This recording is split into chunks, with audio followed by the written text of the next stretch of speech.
गाड़ी स्टार्ट कर। चप्पल छोड़ गया। हम फर्स्ट स्टार्ट। गाड़ी चला गाड़ी चला। सबसे पहले हम देखेंगे कि टेंस होता क्या है, टेंस को पढ़ने की जरूरत क्यों है हमें, और टेंस के थ्रू आप कैसे अपनी इंग्लिश लर्निंग को इम्प्रूव कर सकते हैं। जो भी आपका टॉपिक है, मान लीजिए इंग्लिश ग्रामर में अगर आप लोगों को टेंस आप लोगों से पूछा जाता है, तो टेंस आप लोगों से पूछा जाता है, उसका मॉड्यूल क्या होगा, आप लोगों को क्वेश्चन अटेम्प्ट कैसे करना है, ये भी धीरे धीरे चैनल पे बताया जाएगा। लेकिन इस वीडियो में हमारा पर्पस है कि हम सबसे पहले टेंस को सीखें, और टेंस आप लोगों का जो टेंस की टेंशन है, एक प्रकार से डर बना बैठा है आप लोगों के माइंडसेट में, जो माइंडसेट आप लोगों का है कि टेंस बहुत ज्यादा डिफिकल्ट होते हैं, तो वो आज आप लोगों का रिमूव होने वाला है। आज के इस वीडियो में बहुत अच्छे से आप लोग टेंस के बारे में जान सकेंगे। तो चलिए वीडियो की शुरुआत करते हैं। रुको जरा, सब्र करो। वीडियो में आगे बढ़ने से पहले रिक्वेस्ट करूंगा, चैनल पर अगर नए हैं तो चैनल को सब्सक्राइब कर लें, बेल आइकन पर क्लिक कर लें, और साथ ही साथ अपने उन दोस्तों के साथ जरूर शेयर करें जो 2023 में बोर्ड परीक्षाओं की तैयारी कर रहे हैं। बाकी उन लोगों के लिए वीडियो भी बहुत हेल्पफुल है जो इंग्लिश ग्रामर की तैयारी कर रहे हैं। तो चलिए शुरू करते हैं। सबसे पहले हम देखेंगे टेंस क्या होता है। तो टेंस बेसिकली क्या है, टेंस का सीधा सा मतलब बताया गया है ग्रामर में, काल या समय। टाइम का मतलब यहाँ पर सीधा क्या होता है दोस्तों, सीधा सा मतलब है कि आप टेंस को टाइम के अकॉर्डिंग पढ़ेंगे, मतलब कि आप उनको विभाजित करके पढ़ेंगे। आप देख रहे होंगे जैसे प्रेजेंट टेंस, पास्ट टेंस और फ्यूचर टेंस, बचपन से लोग पढ़ते हैं, इसके बारे में सबको आइडिया होगा। टेंस में हम बात करते हैं वर्तमान में घटित होने वाली घटनाओं के बारे में। जैसे यहाँ पर मैंने लिख रखा है, मैं स्कूल जाता हूँ, यानी एक ऐसा एक्शन है जो प्रेजेंट में किया जा रहा है, कोई ऐसी घटना है, कोई ऐसा कार्य है जो प्रेजेंट में घटित हो रहा है, तो इसे हम पढ़ेंगे प्रेजेंट टेंस में। और जैसे कि दूसरा हमारा यहाँ पर सेंटेंस लिखा हुआ है, मैं स्कूल गया था या मैं स्कूल जाता था, तो ये हमारा जैसे यहाँ पर था लग गया, तो आपको भी पता है कि ये बात हो रही है पास्ट की, ठीक है। तो जब ये पास्ट की बात की जा रही है तो इसमें अलग रूल लगेंगे, इसकी अलग डेफिनेशन होती है, इसका अलग पढ़ने का तरीका होता है। अब बात करें अगर फ्यूचर टेंस की, तो फ्यूचर टेंस में आप सबको पता है, मैंने यहाँ पर एक सेंटेंस लिख रखा है, मैं स्कूल जाऊंगा, यानी कोई ऐसा एक्शन, कुछ ऐसी घटना, कोई ऐसा कार्य जो इन फ्यूचर होने वाला है, ऐसी पॉसिबिलिटी है कि हम इस कार्य को इन फ्यूचर करेंगे, तो वो हमारा किस में पढ़ा जाएगा, फ्यूचर इंडेफिनिट टेंस में। अब हम बात करते हैं वन बाय वन टेंस के बारे में, जैसे कि यहाँ पर लिखा हुआ प्रेजेंट, पास्ट, फ्यूचर। तो सबसे पहले हम देखेंगे प्रेजेंट टेंस के बारे में। प्रेजेंट टेंस और पास्ट और फ्यूचर, आप सबको पता है कि इन तीनों टेंसेज के चार चार सब पार्ट्स होते हैं। जैसे कि आपको पता है ये इंडेफिनिट टेंस यानी present indefinite tense, present continuous tense, present perfect tense और प्रेजेंट परफेक्ट कंटिन्यूअस टेंस। अब आपको ये जानना जरूरी है कि इनके सब पार्ट्स क्यों बनाए गए। इनके सब पार्ट्स टाइम के अकॉर्डिंग बनाए गए कि अगर हमें इंडेफिनिट पढ़ना है तो उससे इंडेफिनिट के क्या रूल होंगे, इंडेफिनिट में जो वाक्य होंगे, वाक्यों की पहचान होगी, वो कैसे होंगे। तो आप सबको पता है प्रेजेंट इंडेफिनिट टेंस में वाक्यों की पहचान क्या होती है, वाक्यों के अंत में ता है, ती है, ते हैं, ते हो, उसके साथ साथ ता हूं, ती हूं इत्यादि शब्द आते हैं, ठीक है। अब बात करते हैं कंटिन्यूअस की। तो कंटिन्यूअस जो हमारा होता है, आपको वाक्य से ही यानी कंटिन्यूअस इस वर्ड से ही आप लोगों को पता चल रहा होगा कि ये जो आपका टेंस है यानी प्रेजेंट कंटिन्यूअस टेंस जो है, इसमें जो वाक्य होते हैं हमारे वो लगातार जारी रहते हैं। जैसे यहाँ पर लिखा हुआ मैं स्कूल जाता हूँ, तो इसका क्या हो जाएगा, मैं स्कूल जा रहा हूँ, यानी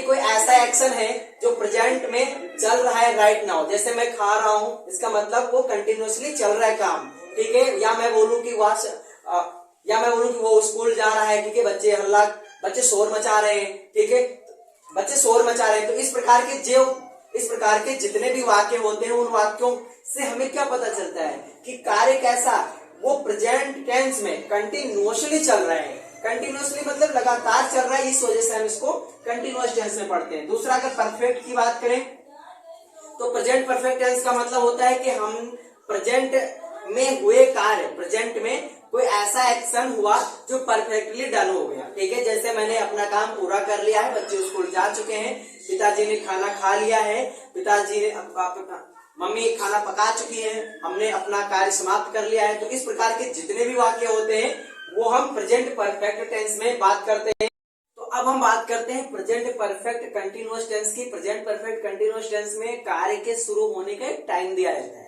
जैसे मैं बोलूं, माली सुबह से पौधों को पानी दे रहा है, बच्चे 2 घंटे से खाना खा रहे हैं, पिताजी 3 दिनों से खेत में पानी लगा रहे हैं, मतलब एक टाइम ऑफ पीरियड दिया रहता है। तो उसमें क्या होता है कि हम लोगों को सिंस फॉर का यूज करना होता है, हेल्पिंग वर्ब के तौर पे हैज बीन, हैव बीन का प्रयोग करना होता है। तो बेसिकली बहुत डिटेल में इन डेप्थ जाकर हम ग्रामर के इस विषय को, इस टॉपिक को समझने वाले हैं, ठीक है। तो आइए वीडियो की शुरुआत, तो आइए शुरू से समझने की सूरत, तो आइए बिल्कुल प्रेजेंट इंडेफिनिट टेंस से शुरुआत करते हैं और समझते हैं एक एक चीज को बहुत आसानी से। साथियों, बात करते हैं प्रेजेंट इंडेफिनिट टेंस के। प्रेजेंट इंडेफिनिट टेंस के अगर हम वाक्यों के पहचान के बारे में बात करें तो सबसे पहली बात तो हमें एक चीज जो बहुत एडवांस है वो जान लेनी चाहिए कि इस टेंस के वाक्यों से हमें पता चलता है, टेंस के वाक्यों से हमें कार्य के बारे में कोई निश्चित जानकारी नहीं मिलती है, बारे में कोई निश्चित जानकारी नहीं मिलती है। इतनी बात आई आप लोगों को समझ में। इस टेंस के वाक्यों से हमें कार्य के बारे में कोई निश्चित जानकारी नहीं मिलती है, यही कारण है, जानकारी नहीं मिलती है, यही कारण है कि इसे हम अनिश्चित काल कहते हैं, यही कारण है कि हम इसे अनिश्चित काल कहते हैं। इसके पहचान के बारे में तो आप सभी लोग जानते हैं कि प्रेजेंट इंडेफिनिट टेंस की पहचान क्या है, ता है, यानी वाक्य जो हमारे होंगे, हिंदी के वाक्य होंगे, भाई हम हिंदी टू इंग्लिश तो ट्रांसलेशन करते हैं, तो जो हिंदी के वाक्य होते हैं उन वाक्यों के अंत में ता है, ती है, ते हो, ते हैं, ता हूं, ती हूं, एक्सेट्रा, यही शब्द तो आते हैं, यही तो वाक्यों के अंत में आते हैं। अरे जैसे मैं स्कूल जाता हूँ, बच्चे खाना खाते हैं, तुम रोज सुबह उठकर पढ़ते हो, वह स्कूल जाता है, तो ऐसे ही तो इन वाक्यों के अंत में जो हमारे लगे होते हैं, ता है, ती है, ते हैं, ते हो, ये तभी तो खत्म होते भाई।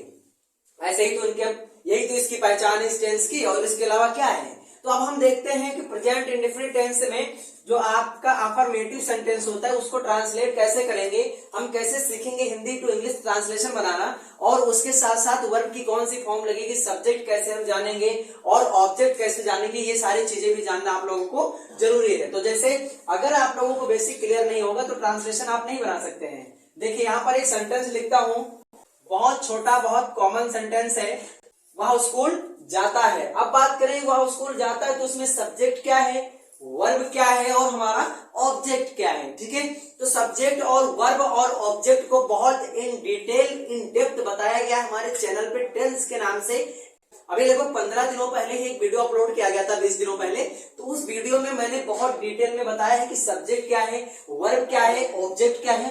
तो उस वीडियो को देखकर आप लोग बहुत आसानी से सीख सकते हैं सब्जेक्ट, वर्ब, ऑब्जेक्ट, उसके साथ साथ पर्सन क्या होते हैं, क्योंकि पर्सन जानना भी आप लोग के लिए बहुत इंपॉर्टेंट हो जाता है।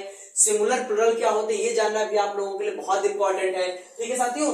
तो हम उस चीज के बारे में थोड़ा सा ही डिस्कस करेंगे इन डेप्थ। अगर आपको जानकारी चाहिए तो आप उस वीडियो का लिंक हम डिस्क्रिप्शन में दे देंगे।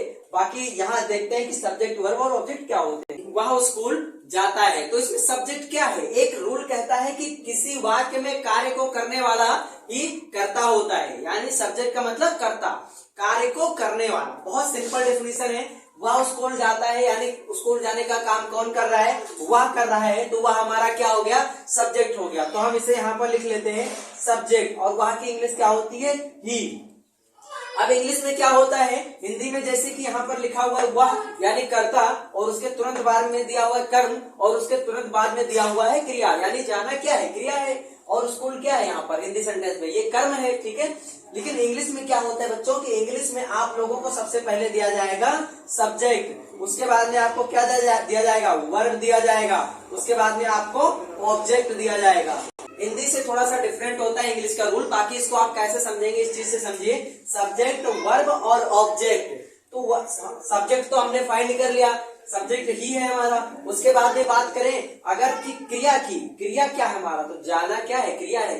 जिन वाक्यों के अंत में आपको ना लगा हुआ मिले या फिर वो कोई कार्य लगे, जैसे खाना पीना, ठीक है, और फिर आपके साथ में जैसे लड़ना झगड़ना, मारना पीटना काटना, ये सभी क्या है, ये सभी क्रिया है, ठीक है। ये सभी किसी न किसी के द्वारा कार्य किए जाते हैं, तो ये क्या हो गए, हमारी क्रिया हो गई, यानी वर्ब हो गया। तो अब हमें हमारा सब्जेक्ट मिल चुका है, अब हम लगाएंगे वर्ब। तो जाता है यानी गो, और गो का इंग्लिश लिखते हैं वो, ठीक है। एक रूल, अभी हम रूल नहीं बात करेंगे, अभी रूल हम थोड़ी देर बाद बात करेंगे। इसमें मैं ईएस लगा देता हूं, क्या लगा देता हूं, ईएस, यानी हमने इस ईएस यहां पर क्यों लगाया गया है, ये थोड़ा 2 मिनट आप वेट कीजिए, 2 मिनट का पेशेंस रखिए, उसके बाद में समझते हैं। गोज टू स्कूल, कर्म वो होता है हमारा जो, जैसे मान लीजिए अगर मैंने आपसे बोला कि ही गोज टू स्कूल, तो ही क्या हुआ, ही हो गया हमारा सब्जेक्ट, गोज क्या हुआ, गोज हो गया क्रिया, और स्कूल क्या हुआ, हमारा ऑब्जेक्ट हो गया। अब स्कूल ऑब्जेक्ट क्यों हो गया, तो एक रूल कहता है कि कर्ता के द्वारा किए गए कर्म का, कर्ता के द्वारा किए गए कर्म का प्रभाव जिस पर पड़ेगा वही हमारा ऑब्जेक्ट होगा, ठीक है। यानी कि जो पूरा सेंटेंस, जिस चीज के बारे में जो भी वर्क कर्ता के द्वारा किया जा रहा है उसका प्रभाव जिस पर पड़ेगा, तो इसके जाने का प्रभाव किस पर पड़ रहा है, स्कूल पर पड़ रहा है। तो यही रीजन है कि स्कूल क्या है, स्कूल ऑब्जेक्ट है।